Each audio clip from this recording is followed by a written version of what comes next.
Good morning students. तो कैसे हैं आप लोग? अच्छे होंगे। तो आज हम स्टार्ट करने जा रहे हैं क्लास 8 चैप्टर 2, जो कि है हमारा है microorganism and friends. Microorganism, friends and foe. इसका मतलब क्या होता है? सबसे पहले हम टाइटल के बारे में जानेंगे कि टाइटल हो कहना क्या चाह रहा है, चैप्टर का नाम ये क्यों दिया गया है। तो चैप्टर का नाम इसलिए दिया गया है क्योंकि इस चैप्टर में हम पढ़ने जा रहे हैं माइक्रो ऑर्गेनिज्म के बारे में। ठीक है, माइक्रो ऑर्गेनिज्म क्या होता है? माइक्रो में सूक्ष्म, छोटा। ठीक है, छोटा जिसे हम अपने नेकेड आई से नहीं देख सकते, नेक्ड आई से नहीं देख सकते। ठीक है, ऑर्गेनिज्म मतलब जीव, मतलब एक छोटा जीव के, छोटे जीव के बारे में, छोटे छोटे जीव के बारे में पढ़ने जा रहे हैं। और क्या है, और हम इसमें देखेंगे कि कुछ है कि जो हमारे हेल्पफुल है, हमारे लिए हेल्पफुल है, और कुछ हमारे लिए हार्मफुल है। ठीक है, तो जो हमारे लिए हार्मफुल उसके लिए उसे फो कहा गया, और जो हमारे लिए हेल्पफुल है उसे हम हमारे दोस्त मतलब फ्रेंड कहा गया। तो पॉइंट बाय पॉइंट यहाँ देखते हैं हम इस नोट्स को कि इस नोट्स में हमने क्या आपको बताना है। सबसे पहले क्या है माइक्रो ऑर्गेनिज्म। ठीक है, तो माइक्रो ऑर्गेनिज्म क्या होता है? इस तरह से हम लिख सकते हैं, microorganism are too small and are not visible to our unaided eye. यहाँ पर ये भी लिख सकते हैं, are not visible to our naked eye. ठीक है, तो यहाँ पर क्या हो गया, माइक्रो ऑर्गेनिज्म आपका बहुत छोटा है, इतना छोटा है, टू स्मॉल, इतना छोटा है कि हम विजिबल नहीं होता है नेकेड आई से। ठीक है, नग्न आंखों से देख नहीं सकते। इसके लिए हमें कुछ इंस्ट्रूमेंट लगाना होगा। कौन सा इंस्ट्रूमेंट? माइक्रोस्कोप, कंपाउंड माइक्रोस्कोप, सूक्ष्मदर्शी इसको हिंदी में बोलते हैं। ठीक है, चलिए अब हम आगे देखते हैं नेक्स्ट पॉइंट। तो ये हमारा है कि they can live in all kinds of environment. जैसे कि हम अपने घर में रहते हैं, आप अपने घर में रह रहे हैं। ठीक है, हम तो वाटर के अंदर नहीं रह सकते, वाटर के अंदर हम नहीं रह सकते, लेकिन ये क्या है, ये जो ऑर्गेनिज्म है वाटर में भी रहते हैं, फिर लैंड पे भी रहेंगे और एयर में भी रहेंगे, और साथ ही साथ ये हॉट प्लेसेस में भी रहेंगे। हॉट प्लेसेस मतलब कि अगर जहाँ डिजर्ट एरिया में रहेंगे, और क्या है कि आइस कोल्ड क्लाइमेट। ठीक है, कोल्ड क्लाइमेट है वहाँ पर भी रहेंगे। उसके बाद क्या है, डिजर्ट में, मार्सी लैंड में रहेंगे। ठीक है, अब थर्ड पॉइंट हम देखेंगे। तो थर्ड पॉइंट है कि microorganism are found in air. Microorganism जैसा अभी मैंने बोला, एयर में, वाटर में, और body of plant and animal. हमारे बॉडी में भी माइक्रो ऑर्गेनिज्म रहते हैं। ठीक है, तो हमारे बॉडी में, एनिमल्स के बॉडी में, वाटर में, एयर में, हर जगह माइक्रो ऑर्गेनिज्म पाए जाते हैं। माइक्रो ऑर्गेनिज्म आपके यूनिसेलुलर भी, जैसे नेक्स्ट पॉइंट में दिया हुआ, दे में बी यूनिसेलुलर और मल्टी सेलुलर। तो माइक्रो ऑर्गेनिज्म आपके यूनिसेलुलर और मल्टी सेलुलर दोनों हो सकते हैं। ठीक है, चलिए अब आगे देखते हैं। तो आगे हमारा क्या दिया हुआ है, microorganism include bacteria, fungi, protozoa and some अलगी।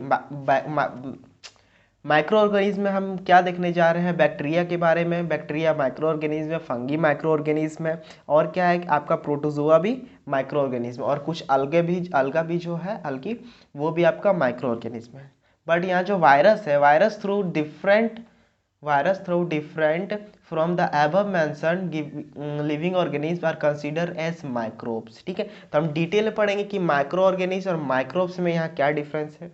ठीक है, यहाँ पर हम अभी देखेंगे नेक्स्ट पॉइंट में। वायरस आपका ये सब ऊपर में जितना फंगी, बैक्टीरिया, प्रोटोजोआ, सम अलगी जो है वो आपका हो गया माइक्रो ऑर्गेनिज्म, और वायरस को हम माइक्रोब्स में रखते हैं। ठीक है, चलिए अब लिखा हुआ है कि viruses are quite different from other microorganism. Virus जो है दूसरे जो माइक्रो ऑर्गेनिज्म है, जैसे कि आपके bacteria, fungi, protozoa and some algae जो है, उससे क्या है, क्वाइट डिफरेंट। क्या डिफरेंट है? They reproduce only inside the. देखिए बैक्टीरिया क्या होता है कि वाटर में है, या कोई फूड पे बैक्टीरिया है, ठीक है, वो क्या बोलते हैं, फंगी है, तो वो क्या होता है, अपने आप रिप्रोड्यूस करता है। ठीक है, एयर में ही, कहीं भी वाटर में ही। लेकिन जो आपका वायरस है वो किसी होस्ट ऑर्गेनिज्म, मतलब होस्ट बॉडी में, मतलब किसी के एनिमल या प्लांट के बॉडी में जाएगा, सेल में जाएगा या बैक्टीरियम में जाएगा, तब जाके वहाँ रिप्रोड्यूस करेगा, और अब वहीं पर वो लिविंग सेल जैसा बिहेव करता है, नहीं तो बाहर में वो तो डेड सेल जैसा बिहेव करता है। ठीक है, जब जैसे अभी हम कोविड का बात करें, तो कोविड एयर में है, तो वो एयर में कुछ नहीं, जैसे ही हमारे बॉडी में आता है तो क्या होता है, वो रिप्रोड्यूस करने लगता है, अंदर में अपने आप को बढ़ाने लगता है। उसी तरह से जितने सारे भी वायरसेस होते हैं। चलिए अब देखेंगे, some microorganism are found for commercial production of medicine and alcohol. कुछ माइक्रो ऑर्गेनिज्म यूजफुल भी हैं, जिससे हम कमर्शियल, औद्योगिक प्रोडक्शन में, जैसे औद्योगिक कारखाना में यूज़ किया जाता है, जैसे मेडिसिन बनाने में, दवाइयाँ बनाने में, और क्या है, अल्कोहल बनाने में यूज़ किया जाता है। ठीक है, चलिए आगे देखते हैं हम। तो आगे क्या है, सम ऑर्गेनिज्म आर यूजफुल हो गया वो, some organism decompose, some organism decompose the organic waste and dead any plant and animal and into simple substance and clean the environment। देखिए सबसे पहले माइक्रो ऑर्गेनिज्म का बहुत बड़ा रोल है किसमें, क्लीन करने में, इन्वायरमेंट को क्लीन करने में, साफ रखने में। क्यों? क्योंकि अगर कोई बॉडी डेड हो जाता है, ऐसे प्लांट, पेड़ गिर गया या तो कोई जीव मर गए, कोई भी, ठीक है, तो उसको क्या करता है, वो डिकम्पोज कर देता है, कोई भी ऑर्गेनिक मटेरियल को डिकम्पोज कर देता है। ठीक है, चाहे वो कोई भी ऑर्गेनिक मटेरियल हो, जैसे किचन वेस्ट हो गया, फिर आपका क्या हो गया, आपका डेड बॉडी हो गया, एनिमल सेल, एनिमल का, सबको क्या करता है, वो डिकम्पोज कर देता है और इन्वायरमेंट को क्लीन साफ रखता है। ठीक है, अब देखिए प्रोटोजोआ काउस सीरियस, यहाँ जो प्रोटोजोआ है, जैसे हम एग्जांपल में देखें माइक्रो ऑर्गेनिज्म का, ठीक है, तो प्रोटोजोआ आपका क्या है, protozoans cause serious disease like dysentery and malaria. दो डिजीज का नाम यहाँ लिखा हुआ है, डायजेंट्री एंड मलेरिया। तो क्वेश्चन आ सकता है आपका क्या, कि प्रोटोजोअन से क्या क्या, कौन कौन से सीरियस डिजीजेस हो सकते हैं। ठीक है, तो कौन कौन सा हो सकता है आपका, प्रोटोजोअन से डायजेंट्री और मलेरिया। सम ऑफ द, अब नेक्स्ट पॉइंट है आपका, some of the microorganism grow on our food and cause food poisoning. कुछ माइक्रो ऑर्गेनिज्म क्या होता है, हमारा फूड जो होता है, हम जो भोजन करते हैं उसमें ग्रो हो जाता है, इसीलिए हम बोलते हैं कि फ्रेश फूड खाना चाहिए, मतलब बना खा लिए, उसको ज़्यादा लॉन्ग टाइम के लिए नहीं रखना चाहिए, नहीं तो उसमें क्या होता है, बैक्टीरिया डेवलप हो जाते हैं, रिप्रोड्यूस हो जाते हैं, वहाँ पर बैक्टीरिया आ जाते हैं, उसके बाद फूड पॉइजनिंग का वही कारण बन जाता है, हम बीमार पड़ सकते हैं उसे खाने के बाद।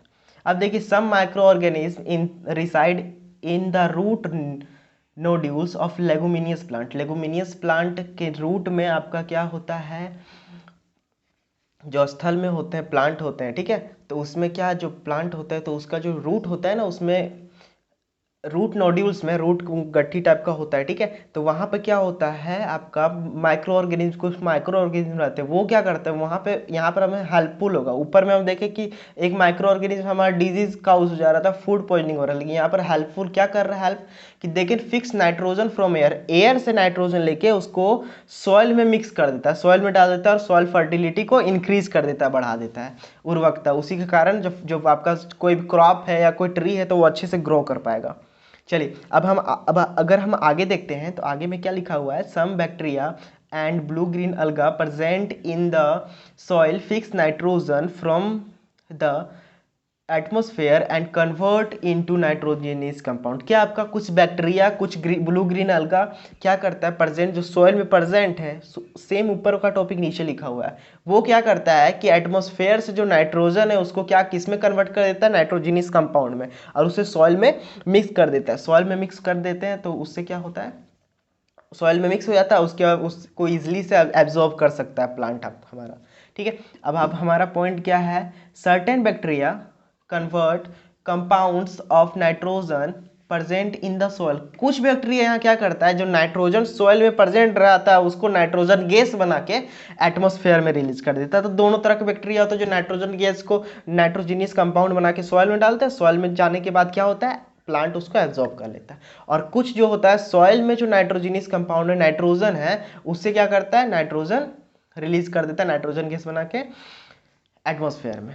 अब है पैथोजेंस। पैथोजेंस के बारे में पढ़ेंगे, पैथोजेनिस्ट, इस तरह के हम वर्ड देखे होंगे आप कहाँ पे, जहाँ पे हमारा ब्लड चेक होता है, जो कहीं देखेगी कि ब्लड चेक, हाँ तो पैथोजेन के पास जाना पड़ेगा, हमारा ब्लड चेक कराने, मलेरिया चेक कराना पड़ेगा, टाइफाइड चेक, ये ब्लड चेक करवाना पड़ेगा, ठीक है। तो वहाँ पर क्या होता है, some of the microorganism cause diseases in human being में, मनुष्य में, ठीक है, मनुष्य हैं हम और आप मनुष्य हैं, पता है हमें, ठीक है, और प्लांट्स और एनिमल्स में जो कुछ डिजीज होते हैं माइक्रो ऑर्गेनिज्म के कारण, तो वही माइक्रो ऑर्गेनिज्म को क्या बोला जाता है, पैथोजेंस। जैसे कि सिंपल में लिखा हुआ हमारा नीचे क्या, some diseases causing microorganism are called pathogens. कुछ जो माइक्रो ऑर्गेनिज्म है, माइक्रो ऑर्गेनिज्म में से कुछ जो हैं वो क्या करते हैं, ह्यूमन बीइंग में या कोई चीज़ में जो डिजीज लाते हैं, कुछ डिजीज लाते हैं, सच डिजीज, तो उसको क्या बोलते हैं, हम पैथोजेंस बोलते हैं। अब है यहाँ पर लास्ट पॉइंट है cleaning and environment, cleaning of environment. तो क्लीनिंग ऑफ इन्वायरमेंट में क्या रोल है हम थोड़ा ऊपर देख चुके हैं, अब हल्का सा ब्रीफ में हम यहाँ देखते हैं। द माइक्रो ऑर्गेनिज्म सूक्ष्म जीव decompose dead organic waste of plant and animal converting it into simpler substances. Microorganism क्या करता है, dead organic waste of plant जो है, जैसे कि आपका डेड ऑर्गेनिक प्लांट हो गया, आपका पत्ता हो गया, ठीक है, पत्ता ऊपर से गिरता तो वो तो डेड ऑर्गेनिक वेस्ट हो गया प्लांट का। और क्या है कि जो जैसे डंक हो गया, ठीक है, डंक हो गया, फिर उसके बाद जो वो उसके बाद ऑर्गेनिक सब्सटेंस जैसे किचन से जो निकलता है, किचन वेस्ट हो गया, वो सब जितने ऑर्गेनिक सब्सटेंस होते हैं उसे क्या करता है माइक्रो ऑर्गेनिज्म डिकम्पोज कर देता है। अब डिकम्पोज करके सिंपल सब्सटेंस बना देता है, जैसे हम मैन्योर बोलते हैं, ऑर्गेनिक मैन्योर, ठीक है, जैविक खाद, ठीक है। This substances are again used by other plants and animal, ठीक है, वही सब्सटेंस फिर से यूज होता है अदर प्लांट्स एंड एनिमल। तो क्या होगा था, वही जाके सॉइल में मिल जाएगा, फिर वही सॉइल मिल जाएगा, तो सॉइल में मिल जाएगा तो सॉइल तो फर्टाइल हो जाएगा, और उसके बाद प्लांट्स उसको एब्जॉर्ब करेगा, प्लांट्स एब्जॉर्ब करेगा तो प्लांट्स को एनिमल भी खाएंगे। और प्लांट्स में तो यहाँ बात हुआ कि प्लांट्स यूज करते हैं तो प्लांट्स भी यूज कर लिया वही चीज को, ठीक है। चलिए अब हम देखेंगे microorganism can be use to degrade, नहीं, हाँ ठीक है, microorganism can be use to degrade the harmful and smelly substances and thereby clean up the environment. जैसे कि हम देखते हैं कि एनिमल्स होता है, एनिमल क्या होता है, जब एनिमल डेड हो जाता है, जैसे डॉग हो गया, कहीं कहीं देखते कि डॉग तो क्या होता है, उधर से अगर हम क्रॉस कर रहे हैं तो स्मेल कर रहा है, तो वो सबको क्या करता है माइक्रो ऑर्गेनिज्म क्या करता है, उसको डिकम्पोज कर देता है। डिकम्पोज कर देता है, उसके बाद क्या होता है, वो सॉइल में मिल जाता है, सिंपलर सब्सटेंसेस बना के सॉइल में मिल जाता है, और हार्मफुल हमारे लिए जो होने वाला था वो हार्मफुल हम उससे बच जाते हैं, ठीक है। तो यहाँ से इस तरह से जितना यहाँ बोले तो उससे क्या होता है आपका, इस तरह से माइक्रो ऑर्गेनिज्म इन्वायरमेंट को क्लीन रखता है। तो आज तक के लिए यहीं तक हम पढ़ेंगे, उसके बाद हम ये चैप्टर, ये इसका नोट्स तो कंप्लीट हो गया, इसे हम डिटेल में पढ़ेंगे। आज चैनल के साथ बने लगे, चैनल को सब्सक्राइब करें ताकि इसका जो डिटेल आपको मिले, डिटेल आपको वहाँ पर वीडियो मिल जाए, लेक्चर मिल जाए। और अपने क्लासमेट का साथ शेयर करें, मैं हर वीडियो में बोलता हूँ कि क्लासमेट का साथ शेयर करें, क्योंकि क्लासमेट के साथ आप शेयर कीजिएगा तो वो लोग को भी ये कंटेंट मिल जाएगा। और हाँ, ये इसका आपको पीडीएफ चाहिए होगा तो डिस्क्रिप्शन बॉक्स में टेलीग्राम का लिंक होगा, टेलीग्राम का लिंक में मैं वहाँ टेलीग्राम ग्रुप में आपका क्लास 8 का अलग से बना हुआ है, ठीक है, तो वहाँ पर आप आके ज्वाइन करें, तो वहाँ पर आपको सारा चीज़ का नोट्स मिल जाएगा। तो आप इस तरह का भी वीडियो पॉज करके आप इससे नोट कर सकते हैं। ये शॉर्ट नोट है, आपके एग्जाम में आप बस इसे मैं दे रहा हूँ कि आप समझ जाएं कि इसे इसमें हम पढ़ना क्या है, ठीक है। उसके बाद हम इसे डिटेल में पढ़ेंगे, अभी इसमें बहुत कुछ जानना है हमें, ठीक है। तो तब तक के लिए ओके बाय, फिर मिलते हैं हम अगले लेक्चर में।